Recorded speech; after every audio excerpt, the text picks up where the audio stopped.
এলাকাবাসীদের দীর্ঘদিনের দাবি পূরণ করলেন মন্ত্রী।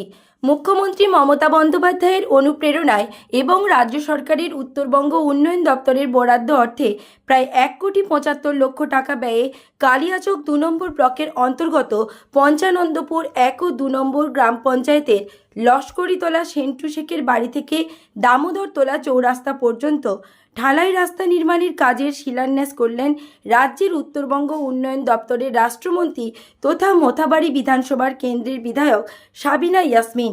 আজ দুপুরে এই উদ্বোধন কর্মসূচি গ্রহণ করা হয়।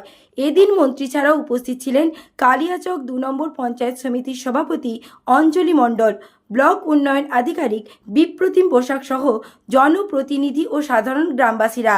মন্ত্রী সাবিনা ইয়াসমিন বলেন, উত্তরবঙ্গ উন্নয়ন দপ্তরের বরাদ্দ প্রায় 1,75,00,000 টাকা ব্যয়ে এই রাস্তার কাজে শিলান্যাস করা হলো। দীর্ঘদিন ধরেই সংশ্লিষ্ট এলাকার বাসিন্দারা অভিযোগ করছিলেন যে এই কাঁচা রাস্তা পাকা করে দেওয়ার এই রাস্তা হওয়ার ফলে বেশ কয়েকটি গ্রামের মানুষরা উপকৃত হবেন। তার পাশাপাশি সংযোগস্থল আরও উন্নত হবে। এলাকার বাসিন্দারা বলেন, আমাদের দীর্ঘদিনের দাবি পূরণ করলেন মন্ত্রী সাবিনা ইয়াসমিন। আমরা তার জন্য মন্ত্রীসহ রাজ্য সরকার ও রাজ্যের মুখ্যমন্ত্রীকে সাধুবাদ জানাই। 1,74,00,000 টাকা ব্যয়ে প্রায় 1200 মিটার রাস্তার শুভ সূচনা আমরা করলাম। এই কাজ হয়ে গেলে আমাদের উত্তর পঞ্চানন্দপুর 1, উত্তর পঞ্চানন্দপুর 2, বান্ডিটোলার লোকেদের প্রচুর সুবিধা হবে এবং ফসল ঘরে তুলতেও সুবিধা হবে, পেশেন্টদেরও সুবিধা হবে। বিশেষ করে উত্তর পঞ্চানন্দপুর 1 মানুষের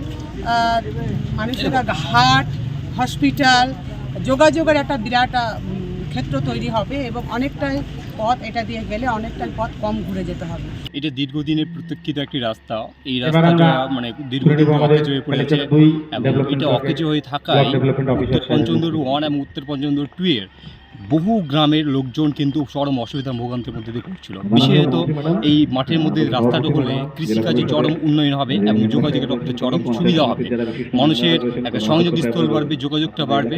তো এই রাস্তাটা বহুদিন পর আমাদের শ্রদ্ধেয় মাননীয় সাবিনা ইয়াসমিন মহাশয়ের সহযোগিতায় মাননীয় মুখ্যমন্ত্রী মমতা ব্যানার্জির উদ্যোগে ত্রাণ তহবিল থেকে এই রাস্তাটা আমাদের আজ হতে চলেছে। আমরা চরম আপ্লুত, আনন্দিত।